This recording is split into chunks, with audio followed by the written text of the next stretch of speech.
Welcome to Identiverse 2025. We're here recording live from the CyberRisk TV studio on the expo floor at the Mandalay Bay Convention Center in Las Vegas. I'm your host, Adrian Sanabria, and joining me for this interview is Amit Masand, founder and CEO at IDM Express. How are you, Amit? Good, how are you? Good. Excited to have the conversation. Yeah, absolutely. And, Thanks for having us. Identity is new for me. You know, this is an industry I never really covered. When I was an industry analyst, we had another analyst that covered identity. Okay. So I'm learning how behind I am. You know, how many acronyms, how many things that I need to catch up on, that I need to look up, that I need to learn. So obviously, like one of the big topics today is we've got this new AI technology, you know, and then we have, you know, of course, now when we say AI, everybody thinks about generative AI, but you know, machine learning is still used in a lot of security products. Right. So, at this point, I feel like, you know, ChatGPT I think came out in 2021, Right. late 2021. We're starting to get a better idea of where it can be used, where it can be useful, Yeah. and where maybe not. You know, so maybe let's start out with that. Like, what are you finding that AI in any form, whether it's generative or machine learning, you know, some form of neural networks or something like that, where can this be useful for us in identity? So what I see with AI and machine learning is nothing but automation. And when you use automation, you find a lot of information in form of reports or in form of queries or in form of, when you're extracting information from a database or a system, you also see a lot of vulnerabilities. And when you see the vulnerabilities, because you see them, you resolve them. And it's a good thing because it's very similar to what pen testing used to do in the past. Mm-hmm. Now you're finding vulnerabilities as good as pen testing with the use of AI and machine learning. And gradually you want to solve them and you want to take a intuitive or prescriptive approach towards that. So what does that look like for identity? Is it like posture management, like we're missing MFA here? Like how does that present in terms of identity? So there are various products, identity governance. You use products like SailPoint or Savient, or on the IAM or access management side, we have Ping, Okta kind of products. On the privilege access, you have CyberArk, Delinea, or Beyond Trust. We implement and manage all those products. And then when you see the vulnerabilities, you know, when you're using managed services, you can take care of these vulnerabilities on a continuous basis. As I said, it's more intuitive, and you are monitoring every system, and then you're taking care of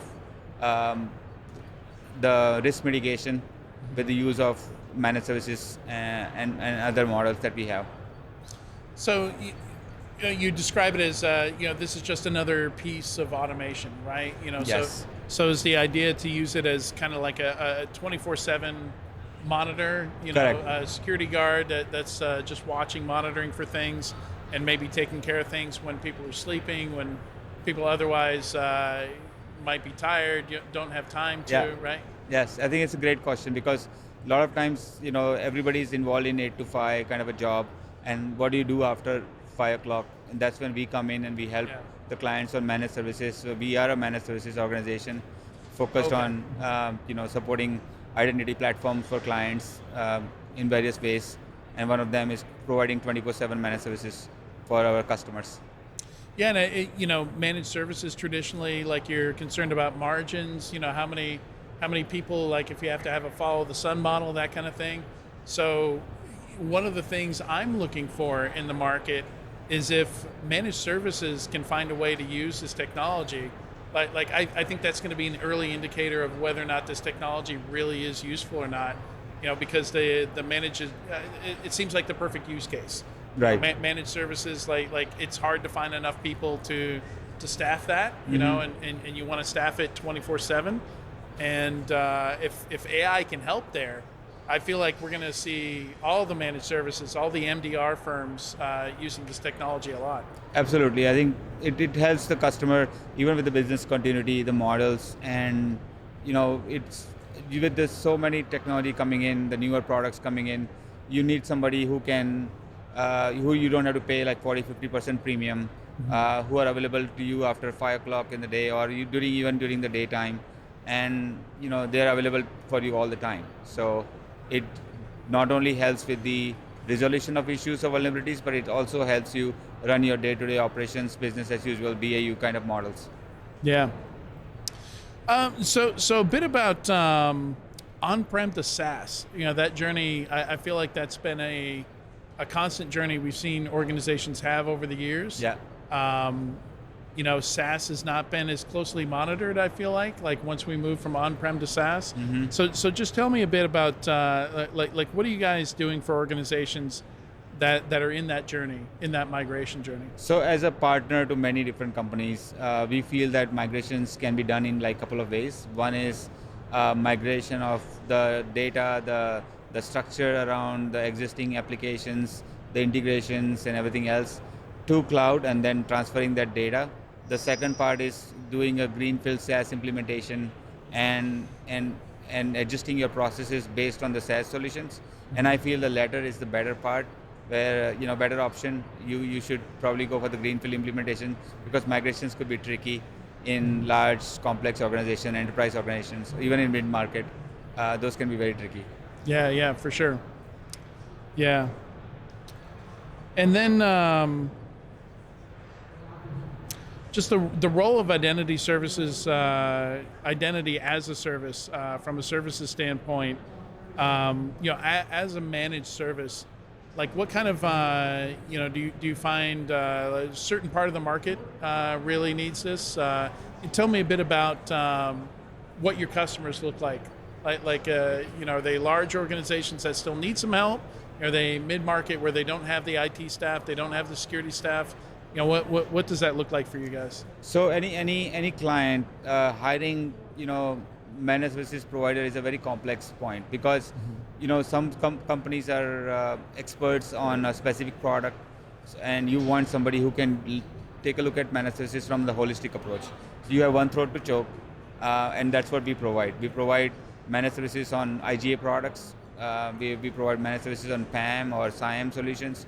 So we want the customers to reach out to us and ask us those questions, so we can provide. As far as the customer goes, it could be a large retail organization that we have, or a large financial organization, or even it's the smallest company who are just using a couple of use cases. For us, all the clients are important, and we see this managed services growing rapidly with the holistic approach that we have, because we provide services for almost any product under the sun in the IAM space. Yeah. So I should have asked that up front. Got a better idea of everything that you do provide for organizations. But I imagine and it could be different from organization to organization. Like maybe you do almost everything for one organization. Maybe for another organization, they're fine, but they want to add PAM, but they don't have the people to manage that component. Do you kind of see that with your customers? Yes, talent is hard to find, and every client is struggling with that, and that's where we come in, and we provide that right talent at the right time, making sure that if there, let's say somebody leaves the organization, how do you replace those people? How managed services can be helpful in that area. So we see that all the time, and that's where we come in and we help the clients. Do you prefer a particular technology or vendor? Like you prefer to work with Okta and Savient, or is anybody fine? Do you specialize in a certain area? We respect and we love to work with all the partners, not just one or two. And we feel that every product brings their own set of use cases, resolution methods, and I think every product has their niche, and we want to use those niche areas of expertise in order to solve the problems for the customers. So I think every product has this own set of customers where they need different help. Yeah. I've got a note here about business continuity and point of sale. Yeah. It seems like there's a story there, like some kind of anecdote. Now, I used to be a PCI QSA, so I've dealt with retail quite a bit in my past. Yeah. A lot of payment audits. So it's very similar to what you have at now Netflix or Amazon, right? It's on demand. You can go log in and you can watch anything. Similarly, when on-prem the products, you had to maintain the entire infrastructure. Now you have somebody maintaining that for you, and that really helps because you're only focused on growing your business or maintaining your day-to-day business as usual processes, and point of sale. So the important part is that it is available on demand, and it is available anywhere in the world. That is the SaaS. That is the beauty of the SaaS solutions, and Right. I feel that we are really lucky to have that solutions for that have been provided by current like Amazon providers or SaaS providers, and I think we love the part that it is available for point of sale easily compared to like whether you had to maintain like hundreds of people to maintain the infrastructure. That was very hard early on. Okay. Yeah. Yeah, good stuff. Amit, thank you so much for joining me today. It was a Yes. great conversation. Thank you. And to find out more about IDM Express, you can visit securityweekly.com/IDM IDV. And for all Identiverse 2025 coverage by Cyber Risk Alliance, please visit securityweekly.com/IDV. Thanks again, Amit. Thank you so much. Thanks for having me. Have a nice day.